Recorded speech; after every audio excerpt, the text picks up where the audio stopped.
जय महाराष्ट्र. मी रुजुता लुकतुके. आपला लोकप्रिय कार्यक्रम राजमंत्र मध्ये पुन्हा एकदा तुमचं खूप खूप स्वागत. नेहमीप्रमाणे पंडित राजकुमार शर्मा आपल्याबरोबर आलेले आहेत. पंडित जी, आज जब आपने एंट्री की ऑफिस में, आप जब हमारे पधारे तो एकदम खुशमिजाज लग रहे हो. तब से आप मैं देख रही हूँ कि आप सबको हंसा रहे हो, खुद हंसी मजाक कर रहे हो. तो आज क्या इरादा है? Thank you very much. कहते हैं, गांधी जी ने कहा है कि हंसना सबसे बड़ी खुराक है, इसलिए हंसना और हंसाना ये बहुत अच्छी बात है. आजकल दुनिया डिप्रेशन में चल रही है, पोल्यूशन में चल रही है, राजनीति में किस तरह की बातें हो रही हैं, डॉक्टर स्ट्राइक पे जा रहे हैं. स्वस्थ रहेंगे तो डॉक्टर की ज़रूरत नहीं पड़ेगी और हंसने से स्वास्थ्य अच्छा रहता है. इसलिए हंसिए, मुस्कुराइए और खुश रहिए और खुश रखिए. अरे बिल्कुल. और आज शो में कुछ हम ऐसे सीरियस मुद्दे हैं, लेकिन उसको गंभीरता से नहीं, थोड़ा लाइटली लेंगे. पंडित जी, एक दिल्ली का विषय है जो सबसे पहले उठाना चाहूँगी, और उसके बाद पूरे जो हमारे विषय है वो राज्य से जुड़े हुए हैं. और पहला टॉपिक बहुत ज़्यादा गंभीर है, तो मैं गंभीर चेहरे से और गंभीरता से आपको पूछती हूँ कि कहिए, जुलाई में कौन हमारे नए प्रेसिडेंट, हमारे राष्ट्रपति हो सकते हैं? कई सारे नाम आपने भी सुने होंगे. कल तो यहाँ तक बात चल रही थी कि मोहन भागवत जी का भी चुनाव हो सकता है. लाल कृष्ण आडवाणी जी है रेस में, शरद पवार जी भी हम कह सकते हैं. तो कहिए, क्या महाराष्ट्र से वो मुख्यमंत्री राष्ट्रपति माफ कीजिएगा होता हमें दिखता है? जी देखिए, बहुत ही सुंदर सवाल है. और इस वक्त चंद्रमा जो है वो वृश्चिक राशि में चल रहे हैं. तो जब मंगल की राशि में चंद्रमा चल रहे होते हैं तो कहीं ना कहीं वातावरण जो है वो काफ़ी सशोपंच यानी कंफ्यूज्ड रहता है. अब यहाँ पर मोहन भागवत साहब की बात आई तो सबसे पहले तो मैं मोहन भागवत साहब की कुंडली का जब हम अध्ययन करता हूँ तो डेफिनेटली उनकी कुंडली में राष्ट्रपति बनने का योग मुझे कहीं भी दिखाई नहीं देता. वो राष्ट्रपति और प्राइम मिनिस्टर से भी बड़ी पदवी के ऊपर मैं तो उनको देखता हूँ. अच्छा. इसलिए किसी पदवी का लालच राष्ट्रीय स्वयंसेवक संघ के संघचालक या कार्यकर्ता नहीं रखते हैं. इसलिए मोहन भागवत जी का नाम तो यहीं पे डिलीट हो गया. अब दो बहुत ही दिग्गज लोग हैं. एक महाराष्ट्र के सबसे बड़े कद के नेता शरद पवार साहब, जिनकी कुंडली का अध्ययन काफ़ी सालों से मैं करते आया हूँ. 12/12/1940 बारामती में उनका जन्म हुआ और मेष राशि. इस वक्त उनकी कुंडली में शनि में गुरु की अंतर्दशा, शनि के लास्ट पड़ाव में गुरु चल रहा है. उसके बाद में बुध की महादशा चालू हो जाएगी. इसलिए इनकी कुंडली में अगर क्योंकि ये कार्यक्रम एस्ट्रोलॉजी के ऊपर निर्भर है. 9 ग्रह, 12 राशियां और 27 नक्षत्रों के ऊपर निर्भर है. जो भी यहाँ पर बात की जाती है उसके ऊपर की जाती है. कौन जीतता है, कौन हारता है, कोई मरता है, कोई जीता है, कोई जेल जाता है. तो definitely this is expression of star. कभी ज़्यादा से ज़्यादा ठीक निकलते हैं, कहीं कभार एक आध बार गलत भी निकलते हैं. मगर शरद पवार साहब की जब हम बात करते हैं तो एक दिग्गज नेता, मगर कुंडली में राष्ट्रपति बनने के योग बहुत कम. 100 में से 20% या 25% आप देख सकते हैं. क्योंकि कहीं ना कहीं एक तो राजनीतिक समीकरण बनता नहीं है ना. भारतीय जनता पार्टी की सरकार है, नेशनलिस्ट कांग्रेस पार्टी कहीं भी नज़दीक भी दिखाई दे नहीं रही. हाल ही में कुछ चल रहा था, वो और मोदी जी थोड़े निकट आ गए थे. देखिए, निकट तो हर राजनेता एक दूसरे के साथ होता है. अगर कभी कांग्रेस के लोगों को काम कोई पड़ता है तो बीजेपी वाले कर देते हैं, और बीजेपी वालों को पड़ता है तो कांग्रेस वाले कर देते हैं. ये बात तो राजनीति कही आपने. ऐसा कहा जाता है कि दोनों ने इलेक्शन भी एक साथ लड़े हैं. हाँ, it is a matter of convenience. They are very good friends, no doubt at all. मगर कहीं ना कहीं एक बहुत बड़ा दिग्गज नाम जो हमारे देश के उप प्रधानमंत्री रहे हैं वो है लाल कृष्ण आडवाणी. शरद पवार साहब की कुंडली का जब हम अध्ययन करते हैं तो मेष राशि, और जब हम लाल कृष्ण आडवाणी साहब की कुंडली का अध्ययन करते हैं तो भी मेष राशि. यहाँ देखिए कितना बड़ा समावेश है. और मगर जन्मदिन की बात करें तो 1927 में दादा पैदा हुए. लाल कृष्ण आडवाणी को लोग प्यार से दादा कहते हैं. और सिंध में, कराची के पास सिंध क्षेत्र में, पाकिस्तान में पैदा हुए, जो कि आज़ाद भारत के पहले की बात है. और शरद पवार साहब की बात करें तो 1940 12 दिसंबर 1940 बारामती में पैदा हुए। तो कहीं ना कहीं 27 और 40 मतलब एज में भी बहुत बड़ा फर्क है। और तब भी दादा स्वस्थ हैं, उनकी कुंडली का अध्ययन करते हैं तो इस उम्र में भी उनको 90 साल की आयु में भी वो एकदम स्वस्थ देखा जाता है। हाल ही में मैंने उनको 2-4 कार्यक्रमों में देखा तो स्वस्थ हैं। और कुंडली में कहीं ना कहीं लाल कृष्ण आडवाणी जो हैं उनकी कुंडली में भी शनि की महादशा चल रही है। शरद पवार साहब की कुंडली में भी शनि की महादशा चल रही है, आडवाणी साहब की कुंडली में भी शनि की महादशा चल रही है। शरद पवार साहब की 2019 में ख़त्म हो जाएगी और दादा की कुंडली में 2027 तक चलेगी। शनि में शुक्र उत्तम। मित्रों, एक बात आपने हमेशा देखी होगी कि मैं कोशिश करता हूं कि आप तक इस गणना को, इस विश्लेषण को पहुंचाऊं ताकि आप समझ सकें। शनि में शुक्र जो है उच्च का हो जाता है। हेमकुंद मृणालाभम दैत्य नाम परम गुरुम, दैत्य नाम परम गुरुम सर्वशास्त्र प्रवक्ता नाम। तो दादा जो है वो भी गुरु की भांति मोदी जी के गुरु हैं। आपने देखा होगा कि अगर किसी आदमी को उन्होंने प्रणाम किया प्राइम मिनिस्टर बनने के बाद, बिल्कुल, तो वो वाहिद एक आदमी था जिसका नाम है लाल कृष्ण आडवाणी। और अगर गुरु है तो उसको गुरु दक्षिणा भी देनी पड़ेगी। और फिर शनि में शुक्र की उच्च की महादशा राजयोग का निर्माण करती है, एक बात ध्यान रखिए, और दीर्घायु का निर्माण करती है। कहीं ना कहीं 102, 104, 105, 110 साल की उम्र तक जाती है। तो मुझे जो मेरा कैंडिडेट है शरद पवार और कहीं ना कहीं LK आडवाणी जो है, उन दोनों में से अगर हम दोनों में से गणना करें तो लाल कृष्ण आडवाणी जो है उनको मैं ज़्यादा नंबर दूंगा। कहीं ना कहीं लाल कृष्ण आडवाणी अगले राष्ट्रपति बनते हुए दिखाई देते हैं। ये एक बात बहुत अच्छी कही आपने कि अगर गुरु माना है तो गुरु दक्षिणा तो देनी ही होगी। There you are. और जो ये एक बात और है कि वहां पर राजयोग भी बन रहा है, राजयोग का निर्माण भी हो रहा है। बिल्कुल। और अटल बिहारी वाजपेयी और लाल कृष्ण आडवाणी जो ऐसे दिग्गज नेता हैं जिन्होंने भारतीय जनता पार्टी को अपने खून से सींचा है। जी हाँ। जनता पार्टी से जनता दल, जनता पार्टी से भारतीय जनता पार्टी बनाने के बाद इन्होंने इस पार्टी को खून से सींचा है। और डेफिनेटली नरेंद्र मोदी जैसे दिग्गज और बड़े कद के नेता को अपने देश का प्रधानमंत्री बनाकर देश की सेवा करने के लिए आगे किया है। इसलिए लाल कृष्ण आडवाणी जो है उनको गुरु दक्षिणा और साथ में कहीं ना कहीं शनि में शुक्र लाभदायी हो सकते हैं। बिल्कुल पंडित जी, इसके बाद हम महाराष्ट्र वापस लौट आएंगे, हमारे राज्य में लौट आएंगे, लेकिन एक बात आपको कह दूं, मेरी भी राशि मेष है। वाह वाह वाह। तो भगवान करे आप भी आगे जाकर एक बहुत बड़ी नेता बने और हम आपके ऑफिस के बाहर खड़े होकर आपकी अपॉइंटमेंट मांगे। नहीं नहीं नहीं, तो राज्य में लौटते हैं और राज्य में कुछ जटिल विषय है। वो ये है कि जी हाँ, क्योंकि वो इस बारे में हमें बात करनी है कि आगे चल के दोबारा से बीजेपी और शिवसेना के बीच हमें क्या होता दिखता है। क्योंकि एक जगह तो ऐसी बात चल रही थी, इसी हफ्ते की ये 2 घटनाएं जो आपको बताऊंगी, जिसमें एक में ऐसे क्या कहा जा रहा था कि बीजेपी मिड टर्म पोल के लिए तैयारी कर रही है, शिवसेना का साथ नहीं चाहिए उन्हें। कांग्रेस के और एनसीपी के कुछ MLA उनके संपर्क में है। ये एक दिन की बात हुई। अगले ही दिन अब ये बात उभर कर आई है कि गुड़ी पड़वा के बाद जब प्रधानमंत्री नरेंद्र मोदी जी सब घटक जो सहयोगी दल है NDA के, उनको सबको आमंत्रित करने जा रहे हैं खाने पे, और उसमें उद्धव ठाकरे जी को उन्होंने स्पेशली न्योता दिया हुआ है या देने जा रहे हैं।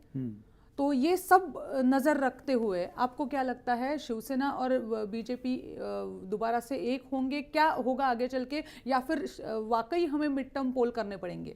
देखिए, आपको याद होगा कि जिस दिन बीजेपी ने क्वाइटली सरेंडर कर दिया कि आप अपना मेयर बना लीजिए, तो हमने प्रेडिक्ट भी किया था कि मेयर शिवसेना का होगा, शिवसेना को सबसे ज़्यादा वोट्स आएंगी। तो जिस दिन बीजेपी ने चुपचाप शिवसेना को मेयर बनाने के लिए निमंत्रण दे दिया कि आप बनाइए, हम आपके साथ हैं, उसके बाद में कुछ पोस्ट बीजेपी ने ली भी हैं, आपने देखी होंगी। पर कहीं ना कहीं उसी दिन मैंने बोला था कि जो क्वाइटली सरेंडर कर रहे हैं, इसके पीछे डेफिनेटली कोई ना कोई षड्यंत्र हो सकता है, कोई ना कोई चाणक्य नीति और कोई ना कोई कौटिल्य नीति हो सकती है। क्योंकि राजनीति में ये तीन चीज़ें अगर नहीं है, चाणक्य नीति, कौटिल्य नीति और षड्यंत्र, तो राजनीति आगे नहीं बढ़ सकती। क्योंकि ये कलयुग है, हम कलयुग के प्रथम चरण में हैं। कलयुग में it is very much possible कि धोखे से इलेक्शन जीते जा सकते हैं, धोखे से राजा बन सकते हैं, धोखे से आगे बढ़ सकते हैं लोग। तो इसलिए यहाँ पर एक बात तय है कि 17/7/2017 से, आपको मैं पहले भी कहते आया हूँ, जब देवेंद्र फडणवीस ने शपथ ली, उस शपथ का जब हमने कुंडली बनाया और उसके बाद में जब शिवसेना और बीजेपी में लगातार इतने सालों में तकरार होता रहा, तब भी हमेशा आपने पूछा और मैंने बोला कि कहीं ना कहीं देवेंद्र फडणवीस जो हैं, उनकी कुंडली में बुध में गुरु चल रहा था, अभी शनि चल रहा है। तो कहीं ना कहीं वो मजबूत होते हुए दिखाई दे, वो आज भी मजबूत होते हुए दिखाई दे रहे हैं। और 17/7/2017 से लेकर 17/12/2017 तक ये बिल्कुल पॉसिबल है कि भारतीय जनता पार्टी और और बीजेपी अपने रास्ते अलग अलग कर ले और वापस मिड टर्म पोल की तरफ महाराष्ट्र को लेके जाएं। डेट सुन लीजिए, 17/7/2017, 17/12/2017 के बीच ये घटना घटेगी। उसकी तैयारी उस दिन से शुरू हो गई जिस दिन भारतीय जनता पार्टी ने शिवसेना को चुपचाप समर्थन देकर उनको बीएमसी हाथ में थमा दिए। पंडित जी, अब मुझे वाकई कहना पड़ेगा, आप आए तो खुश मिजाज थे, लेकिन कुछ बहुत ही गंभीर मुद्दे हमने इस चर्चा में लिए हुए हैं, तो और गंभीरता उन मुद्दों की स्पष्ट हो रही है आपके चेहरे को देख के भी। बिल्कुल। उत्तर प्रदेश में भारतीय जनता पार्टी की इतनी बड़ी जीत जो है, ये बात का संकेत देती है कि महाराष्ट्र में भारतीय जनता पार्टी एकला चलो अकेले लड़ो की राजनीति के साथ कांग्रेस और एनसीपी के दिग्गज नेताओं को साथ में लेकर, तोड़कर, अपने में सम्मिलित करके वापस सरकार बनाने का प्रयत्न कर सकती है। क्योंकि भारतीय जनता पार्टी इस वक्त अगर हम देखा जाए तो छोटी मोटी जितनी पार्टियां थी उनको ऑलमोस्ट खत्म करने के पीछे पड़ी हुई हैं। मगर एक बात भारतीय जनता पार्टी को समझ लेनी पड़ेगी कि ये बाला साहब ठाकरे की पार्टी है, ये मराठी और महाराष्ट्र के मुद्दों पर आने वाली शिवसेना की पार्टी है, जिसको मराठी मानुस जो है अपने खून से सींचता है और जय महाराष्ट्र का नारा लगाता है। It will not be an easy का task for Bharatiya Janata party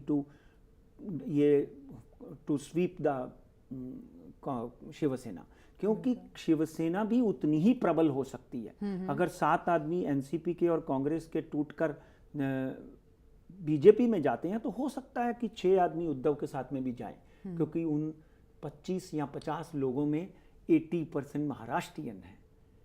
आप समझे ना मेरी बात? बिल्कुल, तो बिल्कुल। आज मराठी मानुस का मुद्दा अगर होता है और अगर हमारे यहाँ पर कोई किसी तरह का समस्या होती है किसी भी तरह की, तो शिवसेना सबसे पहले उठकर मराठी मानुस का मुद्दा उठाकर मराठी लोगों को और हमारे महाराष्ट्र के लोगों को सुरक्षित करने के लिए आगे खड़ी हो जाती है, और पार्टी नहीं उठती है।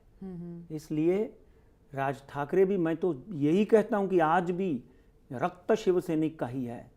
आप ध्यान से सुन लीजिए, उन्होंने भी ये जब पार्टी महाराष्ट्र नवनिर्माण बनाई तो ये कहा था, I don't want to go to any other state to elect me Marathi यानी माझा महाराष्ट्र। आपको पता होगा। इसलिए ये सब इकट्ठे होकर भी बीजेपी के ऊपर प्रहार कर सकते हैं।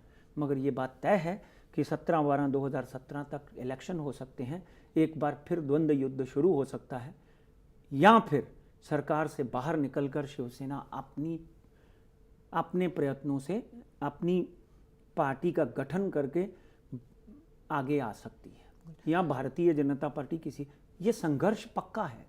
शनि मंगल के दोष में सुखद नहीं संसार, नेता जन आपदा करत एक दूसरे पे प्रहार। तो कहीं ना कहीं वातावरण जो है वो दूषित होने वाला है।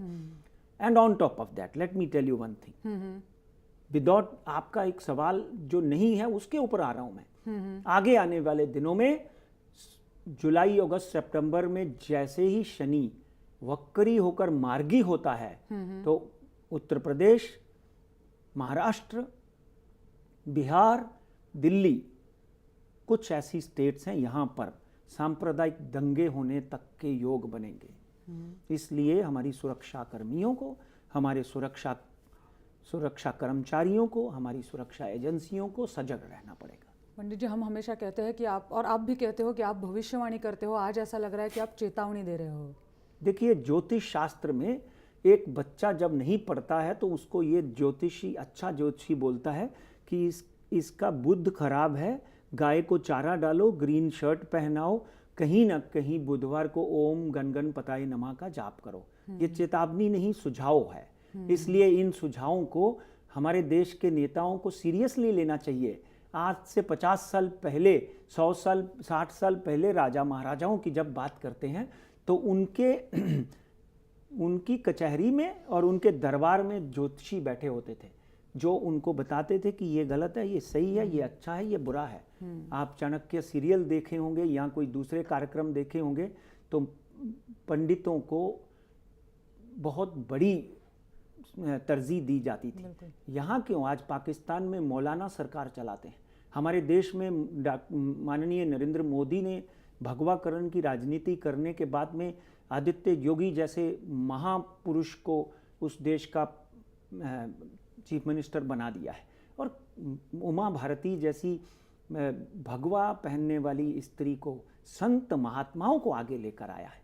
इसलिए इस बात का मैं अभिनंदन करता हूं और मोदी जी की पीठ थपथपाने में बिल्कुल भी कोताही नहीं करता हूं, क्योंकि ये राष्ट्र तो हिंदुस्तान है ना, हिंदू है। और चाहे यहाँ पर मुसलमान हैं, चाहे अपने क्रिश्चियन भाई हैं, basically when they go out they said we are Indian, they don't say that मैं मुसलमान हूँ या मैं क्रिश्चियन हूँ। तो दिस इज व्हाट जो प्रोपोगेट हो रहा है, ये सनातन प्रोपोगेट हो रहा है। And we are proud to have a chief prime minister like Narendra Modi. Pandit ji, आगे का विषय जिसके बारे में आपसे जानना चाहेंगे वो ये है कि हाल ही में एक खबर ये उठी थी कि नारायण राणे, या तो नारायण राणे या फिर उनके बेटे नीतीश और नीलेश, उनमें से कोई वो बीजेपी में जा सकते हैं। तो क्या इस बात में आपको कोई दम लगता है? क्या आप क्या कहते हो? देखिए, जब आपने सुबह इस विषय के ऊपर मुझसे चर्चा की तो मैं राणे साहब के हॉरोस्कोप के ऊपर नज़र मारता हूँ, बहुत सालों से मारता हूँ। इवन उनके दोनों बच्चे, उनकी पत्नी नीलम दीदी, उनकी कुंडली पे भी मैंने बहुत बार अध्ययन किया है और एक दो बार मौका भी मिला कि उनसे मुलाकात हो। कहीं ना कहीं उनकी कुंडली में एक परिवर्तन योग बन रहा है। 12 जुलाई से पहले ये समाचार आपको सुनने को मिल सकता है कि या तो नारायण राणे साहब या नीतीश या नीलेश, 2 बच्चे हैं उनके, इन तीनों में से किसी ने भारतीय जनता पार्टी या शिवसेना में पदार्पण कर लिया है। परिवर्तन योग परिवार में ही दिख रहा है। इसलिए 40 से 60 दिनों में ये समाचार हमारे महाराष्ट्र में सुनने को मिल सकता है। ये भी और एक बहुत बड़ी भविष्यवाणी होगी जो आज के शो के दरमियान आपने रखी है। पंडित जी, इसके बाद कुछ सामाजिक विषय है जिनके बारे में आपसे जानना चाहूँगी। उसमें से एक है जो एक मुद्दा जिसके ऊपर चर्चा होती रही इस हफ्ते में, वो ये है कि क्या वाकई राज्यों में टोल बंद होगा?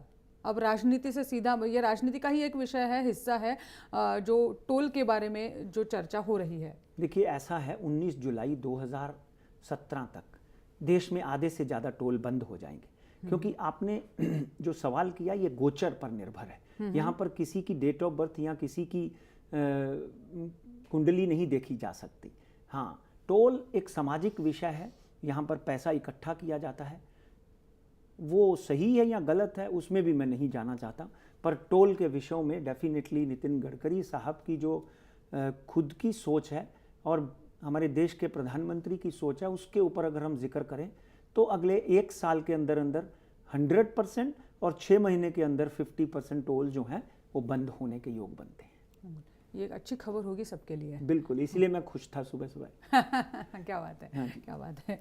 पंडित जी, एक आगे जो हमारा आज आखिरी का मुद्दा है वो थोड़ा संवेदनशील है। हमने हाल ही में देखा डॉक्टरों पे हमले हुए, उसके बाद वो स्ट्राइक पे गए, अब उन्होंने काम पे दोबारा आना शुरू कर दिया है आज सुबह से, लेकिन जो मुद्दे हैं वही के वही है। वो उनमें से एक है डॉक्टरों पे हमले क्यों होते हैं, और दूसरी बात क्या जो हमारे सार्वजनिक अस्पताल है वहाँ पे हम जैसे लोगों को, आम लोगों को अच्छी सुविधा क्यों नहीं मिल पाती? बिल्कुल, ये बहुत ही गंभीर मामला है, कि हमारे सार्वजनिक या सरकारी हॉस्पिटल है उनमें इस तरह की सुविधा क्यों नहीं मिल पाती, उनकी बदहाली क्यों है। डेफिनेटली उसके लिए राजनेता हों या डॉक्टर खुद जिम्मेदार हैं। इस देश में, महाराष्ट्र ही नहीं पूरे देश में, एटलीस्ट मेडिकल सुविधाओं के लिए करप्शन पूरी तरह से बंद होनी चाहिए, डॉक्टरों की अच्छी सैलरी होनी चाहिए। आज बहुत सी जगहों पे डॉक्टर जो है उनके प्रोफेशन में भी इस तरह का अपराध होता है कि आप हैरान हो जाएंगे। आपने देखा होगा बहुत बार हम किडनी स्कैम पकड़ लेते हैं, जी हाँ, ब्लड स्कैम पकड़ लेते हैं। तो इस तरह की चीज़ें जो है वो बहुत अच्छी नहीं है। और शनि जब तक मंगल की राशि वृश्चिक में और धनु में है, ये चलता रहने वाला है। कम से कम 1.5 साल तक ये वातावरण अच्छा नहीं है। डॉक्टर आ जरूर गए हैं, पर मित्रों 12 अप्रैल से पहले एक बार वापस स्ट्राइक पे जाते हुए दिखाई देंगे।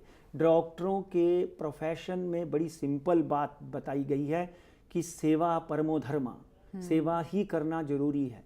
और जो लोगों के मन में आता है कि मेरा बंदा, उसको प्रॉपर इलाज नहीं हुआ, बिलीव मी और नॉट, ये सच है, ये सच है। इसलिए इस बुराई को दूर करना ही पड़ेगा। अभी भी डॉक्टर्स को हम लोग जो हैं वो सेवा भाव की शनि के साथ में मिलाते हैं। तो कहीं ना कहीं शनि की दृष्टि, शनि का गोचर अच्छा नहीं है, जिसके कारण ये चीज़ें और बढ़ सकती हैं, कम नहीं होंगी। राष्ट्रीय स्तर पर डॉक्टर हड़ताल कर सकते हैं। इसलिए हमारे नेताओं को, चीफ मिनिस्टरान को, सबको कड़े से कड़े कदम उठाकर सफाई करनी पड़ेगी। आप किसी सरकारी हॉस्पिटल में चले जाओ तो आपको शर्म आती है कि क्या हो रहा है ये। बिल्कुल। इसलिए उसके ऊपर मैं तो रिक्वेस्ट करूंगा उद्धव जी से भी और हमारे आदरणीय दीपक सावंत साहब जो आरोग्य मंत्री जी हाँ, कि इन हॉस्पिटल्स की दशा जो है उसको सुधारा जाए। जी पंडित जी, अब तो हमारे पास समय हो चुका है कि हम शेयर मार्केट की तरफ मुड़े। बिल्कुल, बहुत ज़रूरी है। जी हाँ, बहुत से लोग जिस दिन नहीं पढ़ते हैं, लोग बहुत सी मेल्स करते हैं कि ये आपने इस बार बोला नहीं। तो मित्रों, मैंने आपको बोला था कि थोड़ी सी घिसरन के साथ मार्केट ऊपर आती जाती रहेगी। 15 दिन में 30,000, अभी 15 दिन हुए नहीं हैं, तो डेफिनेटली 12 अप्रैल से पहले 30,000 का आंकड़ा मार्केट अभी भी पार कर सकती है। आज मार्केट 29,420 पे बंद हुई थी और नीचे का स्तर आज भी 29,100 है। I am still bullish. ऊपर का स्तर जो है 29,800 30,000 है। एनएससी की बात करें तो 9,108 के ऊपर बंद हुआ। नीचे का स्तर 9,050, मतलब नीचे घिसरन दिखती नहीं है बहुत ज़्यादा, और ऊपर का स्तर 9,9350 दिखाई देता है। सोने की बात करें तो सोना 28,783 पे बंद हुआ। नीचे का स्तर 28,500 और ऊपर का स्तर 29,200। सिल्वर वापस मैं तो बोलूँगा कि इन्वेस्ट करके चुपचाप बैठ जाइए, और क्रूड ऑयल में भी इन्वेस्ट करिए। 3,142 per barrel is a very good price to enter. It can go up to 3,300 again. इस तरह बाज़ार में जो है खुशहाली नज़र आएगी, अच्छा रहेगा। RIL की वजह से थोड़ा बाज़ार नीचे आएगा, जो आज कल रिलायंस हुआ, की जो खबर आई है, हाँ, उसकी वजह से थोड़ा बाज़ार नीचे आएगा, मगर उस वक्त आप एंटर करके अपने पैसा कमाने का योग बना सकते हैं और अच्छा रहेगा। पंडित जी, अब समय ये कहता है कि हम आपको विदा करें इस शो के, आज के इस हफ्ते के लिए हम यही रुक जाए। पण थांबण्याच्या पूर्वी एक पोच आवर्जून नेहमीप्रमाणे द्यायची आहे। विनायक सावरकर, सूर्यकांत कोयंडे, प्रशांत कदम, लखनसिंग कत्रे, अनप गणपत, राहुल पवल आणि प्रशांत वैद्य या लोकांनी आपल्याला ईमेल करून पंडितजींचे आभार मानलेत भविष्यवाणीसाठी। वेळ इथेच संपते। आज इथेच थांबतोय कार्यक्रमात। तुम्ही पाहत रहा जय महाराष्ट्र।